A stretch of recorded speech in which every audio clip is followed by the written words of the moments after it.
দেখ আমরা রিফ্লেকশন যখন করেছি তখন সেখানে ছিল মিডিয়াম, লাইট চেঞ্জ করে না। এখানে লাইট যখন মিডিয়াম চেঞ্জ করে, লাইট সাপোজ মনে কর এখানে এয়ার মিডিয়াম থেকে গ্লাস মিডিয়ামে এন্টার নিচ্ছে, দেখ পরিষ্কার বোঝা যাচ্ছে এটা হচ্ছে স্ট্রেট পাথ। এটা লাইটটা যখন এয়ার টু এয়ার যাচ্ছে পুরো স্ট্রেট লাইনে মুভ করছে, কিন্তু মাঝখানে যখনই আমি একটা গ্লাস স্ল্যাব রেখে দিচ্ছি তখন তোরা দেখ দেখলেই বুঝতে পারবি যে লাইটটা অনেকটা বেন্ড হয়ে যাচ্ছে।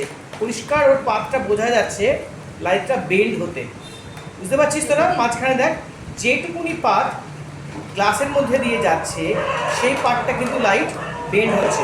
আমি যদি গ্লাসটা আবার সরিয়ে দিই আবার দেখ স্ট্রেট লাইন, আর যে যখনই আমি আবার মাঝখানে ওদের পাথরের মাঝখানে আমি একটা গ্লাস স্ল্যাব রেখে দিচ্ছি তখনই লাইটটা কিন্তু দেখ টেকনিক্যালি কিন্তু বেন্ড হয়ে যাচ্ছে।